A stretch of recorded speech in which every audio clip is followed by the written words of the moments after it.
नमस्कार प्यारे बच्चों।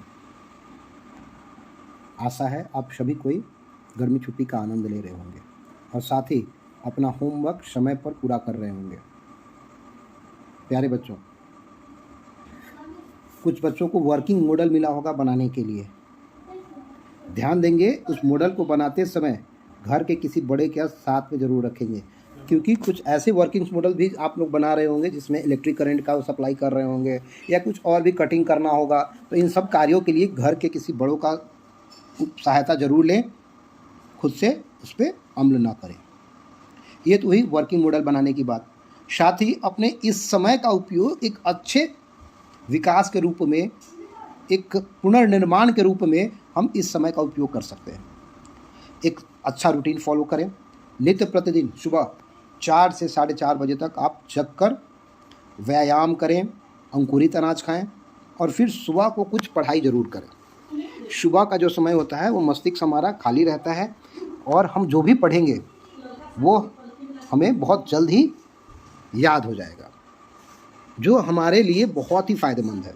साथ ही बेटा, आप समय पर अगर पढ़ लेंगे तो जो हमारा दिन का समय होगा वो हमें क्षतिपूर्ति के रूप में काम करेगा। क्षतिपूर्ति मतलब कि कोई चीज़ छूटा हो, सिलेबस हमारा पीछे हो, किसी चीज़ को समझने में दिक्कत हो, या हम लोग अपने पुराने क्लास के सिलेबस को भी फिर से एक बार पुनरावृत्ति कर लेंगे, क्योंकि पुराने क्लास की बहुत सारी बातें आगे हमें पढ़नी पड़ती है। और हम लोग क्या करते हैं, आगे पढ़ते जाते हैं, पीछे का कुछ मस्तिष्क से हमारे निकलते जाता है। तो अगर हम पूर्वाभ्यास कर लें उसका और अगले एग्ज़ाम की तैयारी का अभ्यास पहले से कर ले तो एग्ज़ाम में जो अशुद्धियाँ होती है वो अशुद्धियाँ नहीं होंगी। बहुत सारे बच्चों की हैंडराइटिंग बहुत पुअर है, बहुत गंदी है। वैसे बच्चे अपनी राइटिंग को सुधार सकते हैं इस समय का उपयोग करके। अच्छा लिखना उतना ही ज़रूरी होता है जितना अच्छा बोलना। ये समय है अपने घर के पेरेंट्स के साथ, बड़े बुजुर्गों के साथ विनम्रता से बात करें, विनम्रता सीखें, उनसे कुछ अच्छी कहानियाँ सीखें, मोरल वैल्यूज़ सीखें, ताकि वो आपके जीवन में फ़ायदेमंद होगा। जीवन में केवल किताबी ज्ञान ही काफ़ी नहीं होता है, सामाजिक और सांस्कारिक ज्ञान भी होना ज़रूरी होता है। इसके लिए ही ये छुट्टी दी जाती है। मैं तो ये कहूँगा, इन गर्मी की छुट्टियों में आप कोशिश करें कि गाँव की तरफ चलें। गाँव का विकास होगा, इससे आप अपने पूर्वजों से मिल सकेंगे, अपने मतलब क्या कहें, एक अच्छे वातावरण में अपने आप को तरोताज़ा कर पाएंगे।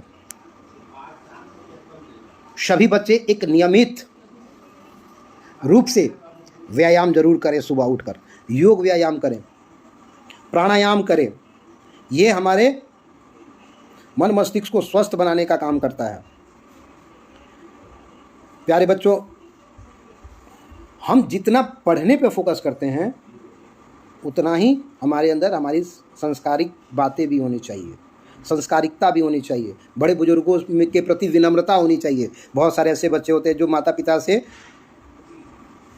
कुछ उल्टी बातें कर जाते हैं, जो कि अच्छा नहीं होता है। कहा जाता है पिता पतितो भला। जिसके सर पे माता पिता का छांव है उसको उसका उपयोग, उसकी महत्ता को समझनी चाहिए और विनम्रता सीखनी चाहिए। कहा जाता है बेटा, जिस वृक्ष पे फल लग जाते हैं वो वृक्ष झुक जाता है।